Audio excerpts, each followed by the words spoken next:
just cutting out the habit isn't enough, right? Because there is something deeper that is creating that habit.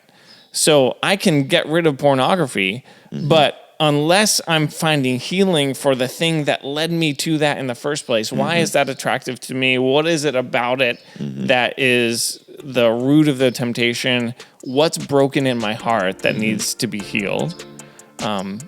Then something else is going to take its place.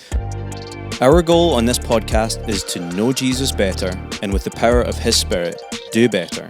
So together, we can be a little better. There are debates over whether they should be hung in schools. Human rights have been said to have been crafted around them. Do we know whether the new covenant kind of abolished them? Are they still relevant today? We are starting a new series on the 10 Commandments. And I'm joined here with Noah Bixby, who you preached this weekend, and Matt Soanes, who is my boss, so I won't say anything inappropriate. But it's all good. And I'm Calum, and you're on the A Little Better podcast. It's so great to have you along in this conversation. This is on week 1. And Noah, can you kind of catch us up to speed a little bit? What's the commandment that you've been talking about? Yeah, the first commandment in the 10 Commandments is to have no other gods before me. And so God leads his people out of Egypt, and helps them find this slavery-free existence, and then gives them these commands. And he says, here is how to live your best life, this kind of design for what a world perfect would look like. And he gives them a lot of practical, like little things in the law as well, like go bury your poop, which is novel at the time, which was incredible. It saved a lot of lives, right? Or like quarantine sick people who have infectious skin diseases, like never heard of before. But these things change the way people live. Some like street smarts that weren't around. Yeah, exactly. Don't eat the blood out of animals. That's just like revolutionary, but it saved lives of a lot of and helped them live healthy. Take a bath. Like, whoa, that's life changing. Like, God loves a hot shower. Come on, But these are all pretty neat ways God protected and provided for his people. And so some of the 10 Commandments say, like, don't do this, and we view them as negative, but he's really saying, like, don't hurt yourself, like, don't murder someone else. That kind of makes a society where murdering is not okay. That is probably pretty positive. Yeah. So give us a little bit of context, both as to why do we have the 10 Commandments? You kind of mentioned that a little bit, for, like, you could say human flourishing, just the betterment of, you say, your best life, YOLO. Give me some context. Give us some context for the 10 Commandments and why they're relevant. Why they were even relevant back then.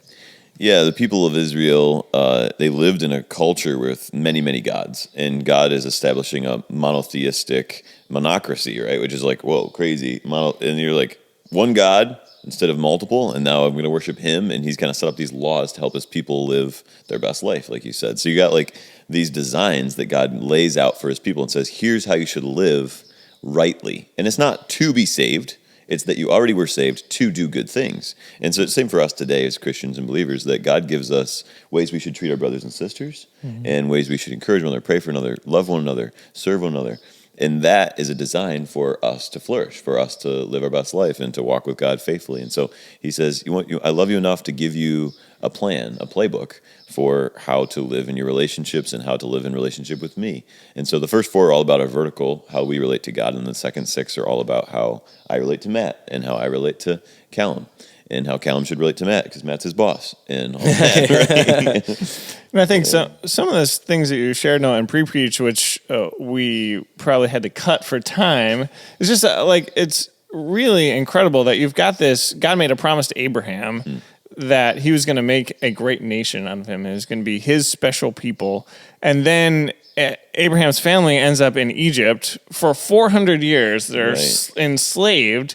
And now you've got this massive group of people who are coming out of slavery, and they're like swimming in Egyptian culture and practice. And so how does God take a people and shape them back into a people that would reflect him to the rest of the world after they've been under oppression and slavery in Egypt for hundreds of years? Right? This is like nobody remembers not being slaves. Yeah. Right. And so does God help his people become his people after he frees them from slavery in Egypt? And this is a major part of that process. Yeah, I'm preaching on the Sabbath in number 4, and it's like they have not had a day off Yeah. for 450 years. You know what I mean? Like their grandparents' haven't had a day off, and God's like, take one day a week off. Yeah. And Amazing. it's like, whoa. Let's go. Talk about reframing a culture, rebuilding like rhythms of rest into something that did not exist. Rest was not a thing. It's quite hard to imagine, actually, now that you put it that way, Sure. of how revolutionary those concepts were, of taking a Sabbath when that's what they'd known. Right. It was just like we work all the time. Every day, all day. Yeah. I love, and you mentioned it in your message, where Jesus, when he's challenged later on in the Bible, and what's the greatest commandment? It's like, you will love your Lord your God with all your heart, soul, and mind, and basically love your neighbor as yourself. And that is encapsulated. It's not as if he's saying which one is best. He's saying all of them are still relevant, because you said the first 4 are about our relationship with God, and the latter 6 are about our relationship with others. I find it just such a beautiful thing. One of the things, you have some quotes from Keller as well, but I remember hearing him talking to a group of lawyers, and he was saying that if he kind of compared the 10 Commandments in the law to, if you knew, like we're all married, if you knew and had a list of things that your wife would say, if you're to do this, it shows me that you love me. It's like, so if she were to write, give me flowers every day, give me compliments, whatever those things might be, if you go to work and come home in time for dinner, all these, like, I'll say quintessential things, like, you would do it because you love her. And he's like, these are the things that God's saying, this is an expression for you to show that you love me. Not and I think we view the 10 Commandments as these restrictive things, not simply as an act of adoration of worship to God. You know? I would love for you to give us a definition, because what you're talking about is you'll have no other God but me, and you talk about worship. Define God. And how there can be multiple gods. You said that there's polytheism, and then worship. Can you kind of define those two things for us? Yeah. So worship is just demonstrating what motivates you. And so if you look at the shakla is the Hebrew word for it, and it basically means like bow down or prostrate yourself, or to show physically what you value, what matters to you, what motivates you, what drives you. And so if you translate that to today, it might be what you spend for, what you save for, what you plan for, what you scheme for, how you demonstrate physically what you value or what motivates you, drives you, why you live. And it's whatever, what the definition for God is. It's whatever that object of your affection might be, right? Whatever you place at the center of that. And so there's a lot of like root and heart depth to these questions and comments, and a lot of times the gods that we might worship, like caffeine or comfort or sex or phone, might be actually kind of a symptom of a deeper underlying heart thing, that you're using caffeine so that you can avoid pain, or so you can be in control of your mind, or you're using comfort so that you don't have to, so you can avoid pain, trying to avoid things or control things that maybe are only for God to control, or maybe God wants you to experience, but you kind of use these other things to, manipulate that. I think too, when you, just now as you were talking about like worship being like kind of a physical expression of what am I setting my affections on in some ways. And I think sometimes that comes out in like the things I'm scheming for, the habits I make, and the like things I spend money on. But I think sometimes there's a very like physiological aspect to it, where my like stress response or my that kind of, I have a physical reaction when this kind of thing happens. Like my comfort is threatened, or when my ability to do the thing that I want to do, or my lack of control is exposed, and suddenly I'm having a physiological reaction. Palms are sweaty. Right. He's weak. His arms are heavy. Yeah, exactly. It's like, so I was just making the connection there that I hadn't made before. So No, that's Yeah, you're referencing Tim Keller's Counterfeit Gods when you're talking about there's mastery. Well, Redeemer Counseling, which is under like the late Keller's church, Redeemer Fellowship in New York City, they have a counseling ministry, and they have the concept of it is deep idols. They have a number of different things in this this framework. They have like deep idols and surface idols. So surface idols might be that caffeine thing that you're talking about, but what is the deeper idol underneath that? And there's like a rubric with it where there's mastery, and where you're trying to take control over something, whether that's power over someone else, you're trying to master others, or control yourself, which would be mine. That is my deep idol. Or there's avoidance patterns, which is you're trying to avoid others, or you're trying to avoid the self, the kind of self-denial. Like, I don't want to avoid these emotions. Can't take a compliment. Yeah, you can't take a compliment. And for me personally, is like I've kind of recently been realizing that, and I mentioned it even at the worship night, of how encouragement is connected to my avoiding feeling the disapproval of other people. So you would think that encouragement is kind of the antidote to feeling someone's disapproval of me.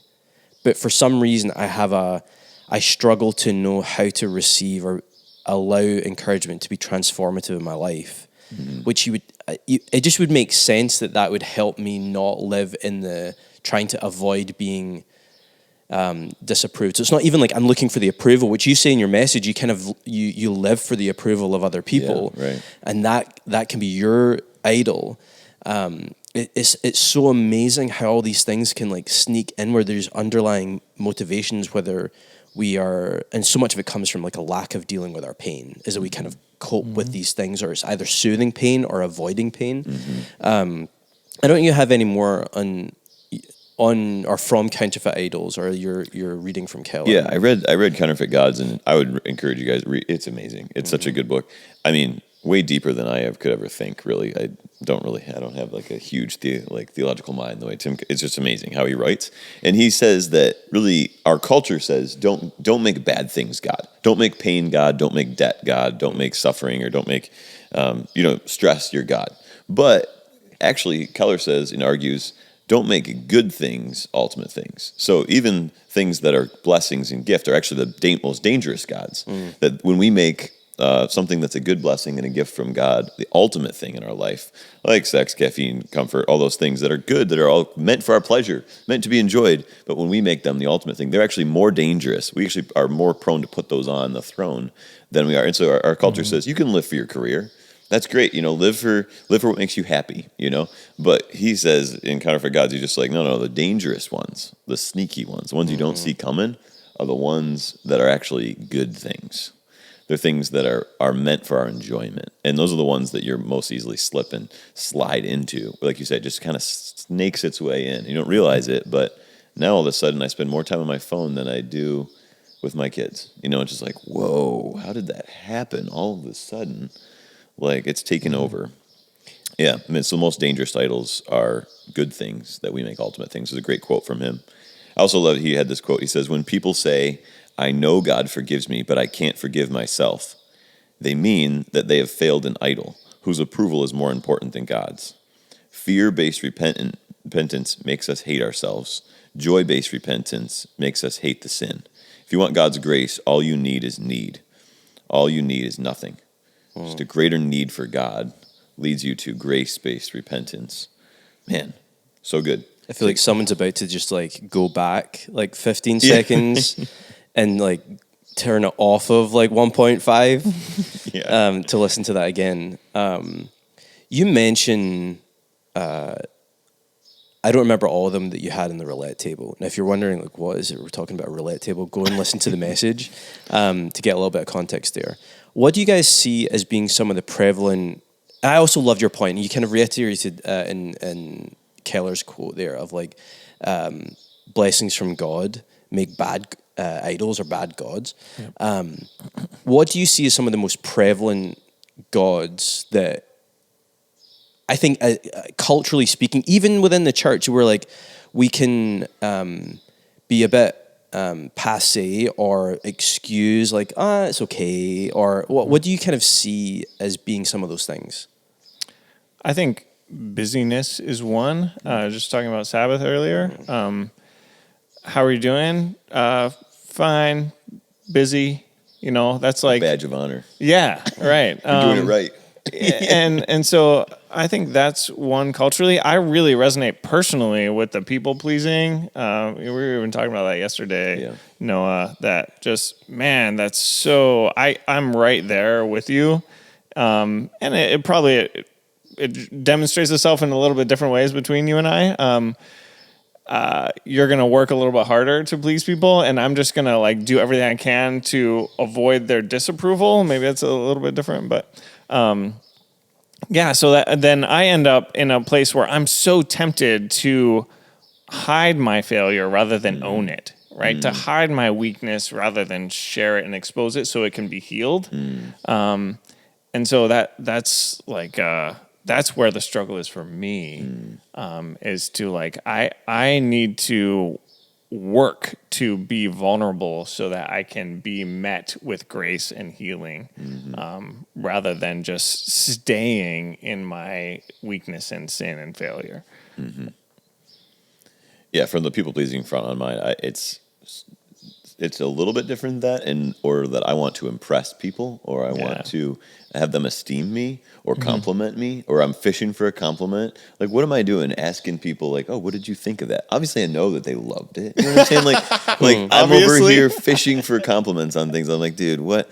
And then God humbles me, because I did this entire pre-preach of this message with my fly down. You know, so the entire time, 25 minutes, guys, 25 minutes.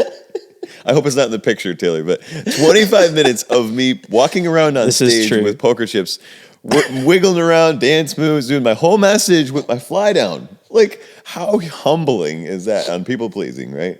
It's like, wow, I'm a worm. I just go back to where I came from. So that my people pleasing is beaten out of me time and time again. But I so often just go for like the quick compliment, the quick laugh. I try to, go that route rather than really spend time like confronting a hard topic, or someone asking me a really difficult question. I might just make a joke about it, or those kinds of things that just like don't need to happen. But my selfish response is to want to please people rather than to honor God, and rather than thinking, wow, I wonder what God would say about this topic or moment. I always say, oh, what would make them laugh? What would get them to like me more? Right.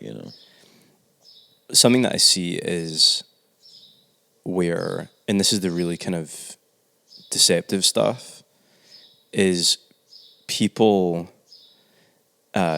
doing things that are really serving their own gods, but under the banner of Jesus. Oh, yeah. And for instance, I think that, it's really messy, because you're like, well, so for instance, you mentioned business. I think one of the things when it comes to ministry is people, work. Right, doing the Lord's work. Yeah. And there's pastors that never see their families. I heard at a conference, like, a pastor is like, I don't have any hobbies. I have my family. I have my church. I was like, that's not healthy. I think we can so easily slip into the things when it's like, this is for Jesus. And honestly, I think politics is in that as well. I'm not ashamed to share that too. And I think in the church there's not been enough accountability, where there's Christian political commentators that are acting in incredibly dehumanizing ways in their rhetoric. And there's just a lot of Christians being like, that's okay, that's not what they mean. They're excusing things because it's trying to, even the debate, I mentioned this at the beginning, there's a huge debate raging in Texas right now about whether the Ten Commandments should be placed in school walls. And there's like, what are we doing? Like, what is there's some level of idolatry behind that, I think, where And it's funny listening to some of the debates around it of people that go, well, shouldn't we be living it out as opposed to just putting it on the wall? What do we then do? Well, let me ask you this first. What's the litmus test of that it's become a God over God himself? How do we know it's become an idol? How do we know it's become, idolatry is next week, but how do we know that we have a God above God? If I'm willing to sin to get the thing, then that's clearly become elevated above God, right? If I'm willing to lie to make you like me more, then I'm sinning there, and I have a God that's not God. That's good. Yeah. I think your heart is a very deceptive place, and you lie to yourself very quickly. It's like nothing more deceitful than the heart, It tells so many lies. And so for me, even to figure out my own heart and figure out where I'm telling myself lies, that's where I think I have to start and maybe figure out, man, what are my motives? What am I telling myself about God that isn't true, that isn't line up with God's word? If you don't start with his word, then you're never going to figure out where you're sinning. Like you can go around and around and say, oh, am I or am I not? But I think really if you don't start with God's truth and then let it like clean you and purify, sanctify your heart, man, it's got to start on the inside. It's not, it's renewing your mind, not conforming to the patterns of the world, but transforming your heart, renewing your mind. It's like, it's a daily internal thing. It's not just like I didn't have a coffee today. Like this like external goal or metric that you can meet. So that's a lot more hard work. It says in 1 John 5:21, dear children, keep away from anything that might take God's place in your hearts. And it's super easy. I mean, and even when Jesus loved God with all your heart, your heart, all your feelings, all your emotions, all your how you Your love, whole being. your soul, everything that's eternal, your identity, the things that make you valuable, with your strength, with everything that you do, with everything that you lift, with everything that you are, with everything that you accomplish, that is your strength, and that's what you should love God with. It's like all in everything, right? All encompassing. It's so easy to get distracted though. I think for me, another test is too, like, what are the things that I get frustrated about? What do I get upset about? What makes me angry? What makes me sad or disappointed, right? And if it's anything other than like, man, this isn't good for that. If it's any motivation other than love, then there's something that's off in my heart and my thinking. I'm frustrated with my kid because he won't obey. Why is that? Because now I have to be inconvenienced, or is it because I know that's bad for his soul, right? and so there's a lot of ways I see it in myself a lot as a dad.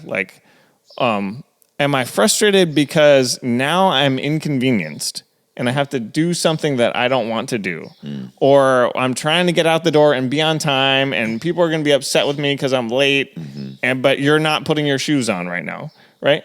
So is it about me, or is it that I love you and I want what's best for you? And so I think there's something there in looking, like Noah's saying, you test your motives, what's in your heart. And I think it comes out for me in the things that I get angry about or frustrated or disappointed by, what makes me sad. Right. And so those emotions are triggers to help me see what's going on in my heart. It's really good. Probably works inversely too, like the high emotions. Sure. What are you most excited about? Yeah. What gets you just amped up? You're like, this is the peak of the best, thing in the whole world. That might be the object of your affections, the thing that's like, I can't live for anything except the Super Bowl or Buffalo Bills, or, some people are like, turn off the podcast right now. I can't watch this guy anymore. I can't. Or I don't know, whatever. But that you definitely can know when you just get that I hit it, man. I got it. That feeling. Whenever you feel that about, Yeah, I feel that maybe more than I feel like. You're that kind of person. Yeah. I'm a little bit more subdued than that. I know you guys are like, I don't know. I feel like anxious about it, and I'm like, I feel great.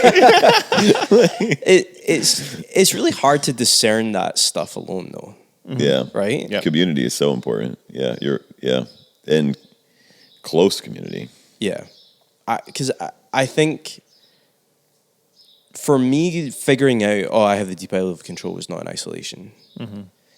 And then seeing the symptoms of it, like you're saying, Matt, of like with your kids. And so for me, it's like something happens and it really is to do with pain. So like it's avoidance of pain or trying to master or control your surroundings or others to mitigate pain. And for me, it was like, how do I mitigate bad surprises so that I love surprises. Yeah, but like it's not like a birthday surprise kind of a thing.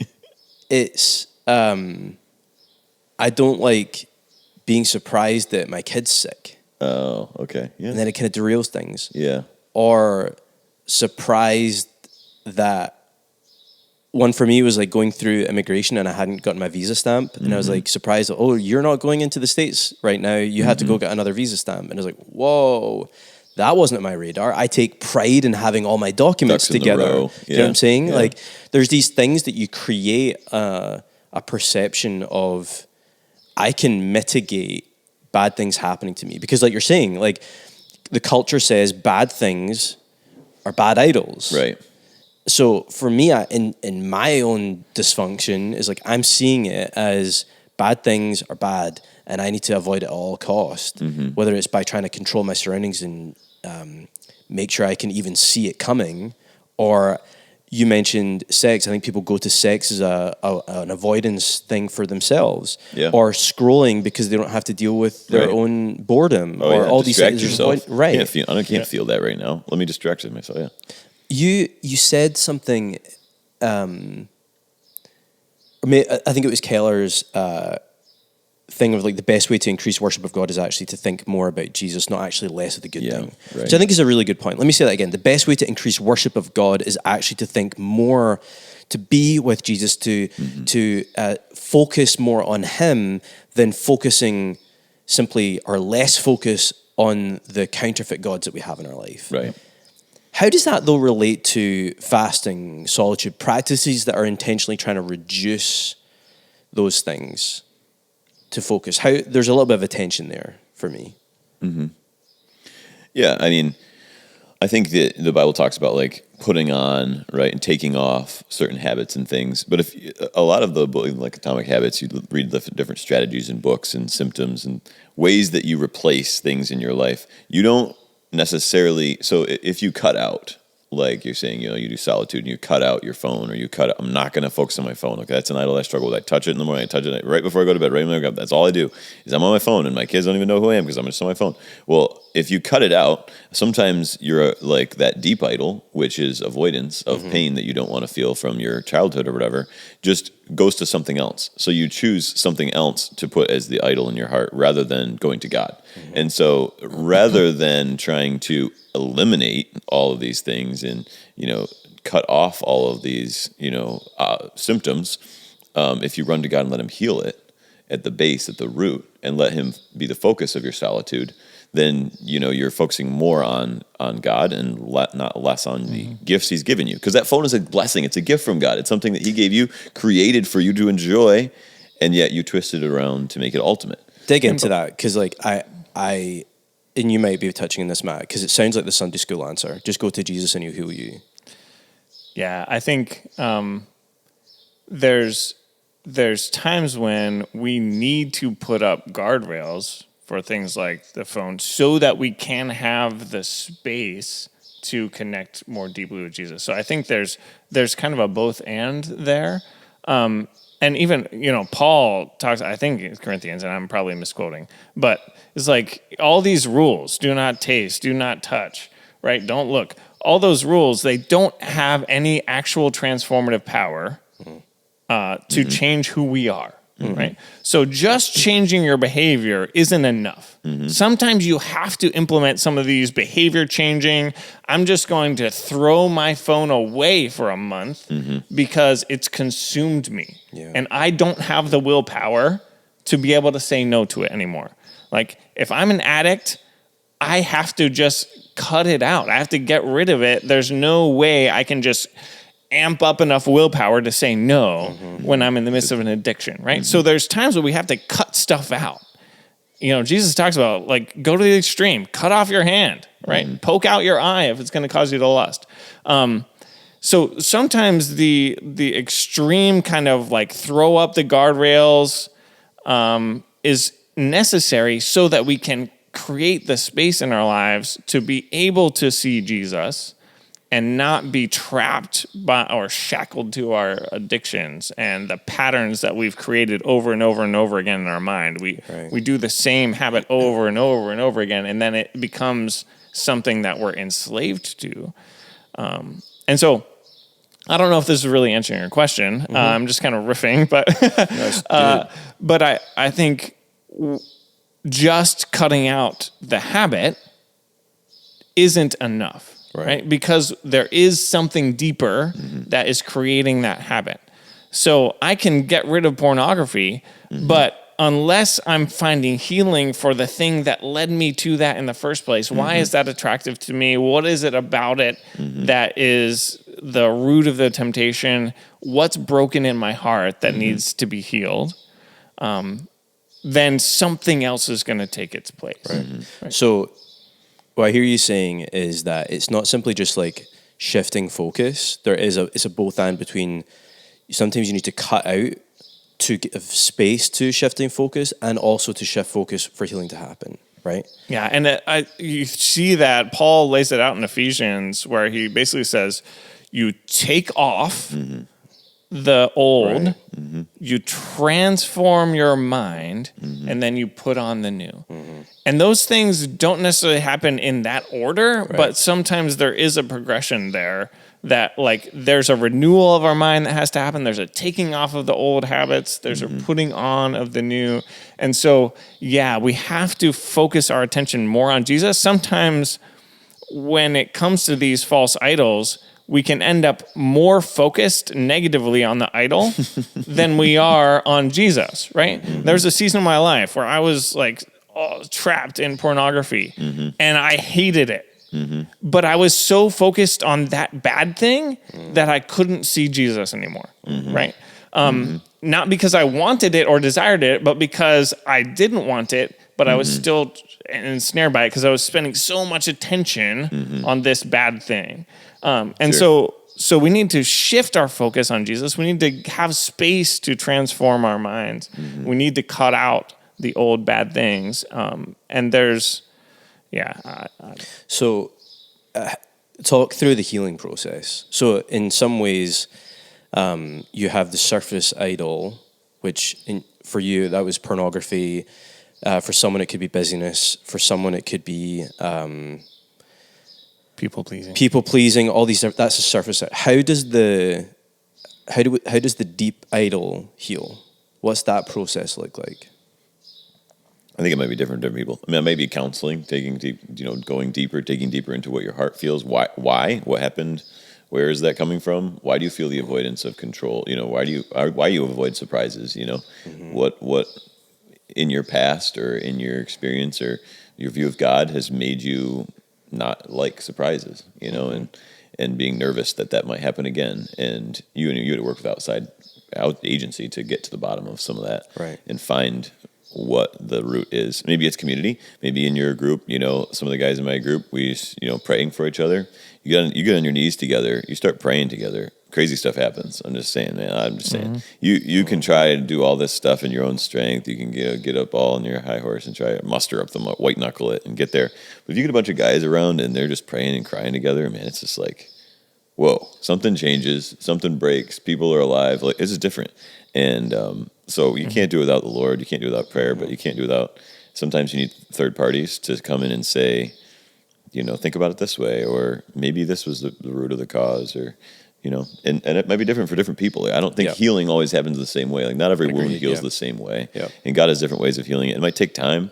Sometimes it's years before things heal and things are back to, you know, and sometimes it's just like not the way it was before, you know, and we live in a sinful world, and that's sometimes part of it, and being okay, trusting God with the outcome rather than having to control it. But I don't know. I think some people heal differently. Some people never heal in the same way that they were before. Some people are stronger after, you know, there's just different responses to it. True.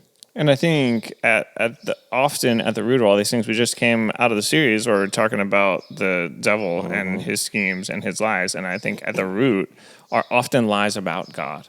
So I don't believe that he is good. Yeah. Or I don't believe that he loves me. Or, you know, maybe he loves everybody else, but definitely not me. Yep. Or I don't believe that he's actually powerful enough to do anything about this situation. Or I don't believe he's present. Right. And so I think often when it comes to healing, that it's identifying where have I embraced these lies at the core of my being. I believe this lie because this thing happened to me and it broke me in this way, and I've embraced this lie. And so to be able to experience in a real way, meaningfully, the love and goodness and presence and power of God in those places of brokenness, I think that's where we experience healing. What's that process been like for you guys? Terrible and beautiful. It doesn't have to be like details necessarily. I think we can have a skewed, like you said, we have a skewed perspective of God. I think we have a skewed perspective of how he works.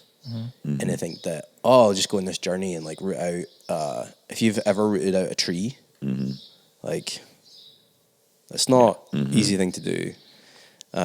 Sanctification happens at a glacial pace. I think it's David Paulison quote. Yeah, right. But it's not fun. I don't know. I think that I want it to happen faster than it does. I want it to be immediate. I want a fast food remedy for a lot of like hurt and pain or like the things, and they're not there, you know. It's not there, so it doesn't exist. But I do think like God is faithful, and being reminded of the hope we have in Christ, and not getting caught up on, man, you know, how bad it is or how hard it is and all these things. I want to acknowledge all that in reality, but also look at the future, look at hope. Look, Christ is coming back. We have something to look forward to, and I think that's what gets me out of my own head, out of my own slog or this bog and bogged down. You know, like we have such an eternal salvation and reward that we can live for. We have a king that we can be all in on. Like we have a space that we can go and people like need around this world to go to that space and to go to that king and to be all in on something. No holds barred, as Matt would say. And it's a wrestling technique. No holds barred. And, you know, just that, not everyone has that, but that we're able to run to that space, that safe space, and know that we have hope that's outside of ourselves. Because inside myself, there is no hope, you know, and the further I dig in, the more it just gets depraved. It's like, this is even worse than I thought it was, you know? Yeah. It's like an old clunker car, and you uncover one problem, and there's like 8 more behind it. It's like, that's my heart, you know? I rip out one root, I got 9 trees. You know, where all trees come from? They're all connected, like Creeping Charlie or something like that in your yard. Like, man, what have I done? I don't even want to get into it, you know? But I think looking that we do have hope outside of ourselves in Christ, and that he does love us enough. I mean, I can't even see all my blind spots. You know what I mean? That's how blind I am. You know, it's like, good luck rooting out the trees you can't see, you know, like, in the dark. It almost seems like, why even start? Yeah, right. Because Jesus is doing it in you. It's like, not that it's inevitable, right? We have choices to make along the way, but we taste a little bit of what hope and freedom are like. Right. And it's really good. And we want more Jesus. And so I think, you read the Gospels, and where are all the sinners hanging out? With Jesus, right? And there's something about us that is just compelled because we want to be the best version of ourselves. We want to be more human and more loving because we've experienced people who are loving, and it's so good. Right. And so we want that Jesus, and it's worth the pain and the struggle and the effort to uncover all that darkness and brokenness. And ultimately, I am longing to be known and accepted and loved, right? And I'm terrified of being known and rejected. Right. And so I hide. But then there's those moments in life when you finally have been exposed. And Jesus says, I love you. And there's nothing else like that. It reminds me of in James 1, where it's like, count it all joy when you meet trials, Tribulations of all kinds. And it's a weird paradox to go through something like that, to do some of that deep work that is honestly, it's a painful process, but it's a beautiful process at the same time, that rather than just viewing it as bad and hard and or negative, counting it as joy.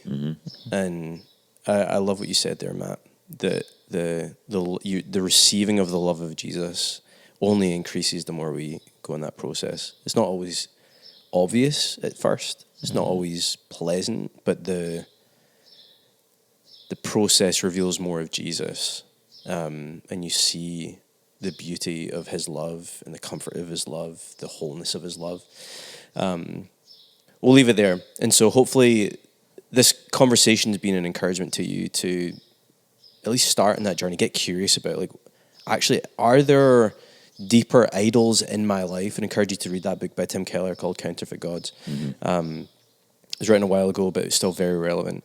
And if you have any questions about even doing counseling or therapy or something, I would love to send you in the right direction. There's a lot of really bad counseling and there's a lot of really good counseling. So choose wisely, because sometimes, I get really curious in questions, and I find myself with a conversation with someone where, like, I'm in a deeper level that I could do damage here. So pick wisely on who you walk with. And share these deeper things with. And hopefully you find healing, and you find Jesus, and you find the love that he wants to lavish on you. But we'll see you next week as we talk about the second idol, or second commandment. Hopefully join us back next week. See ya. Peace.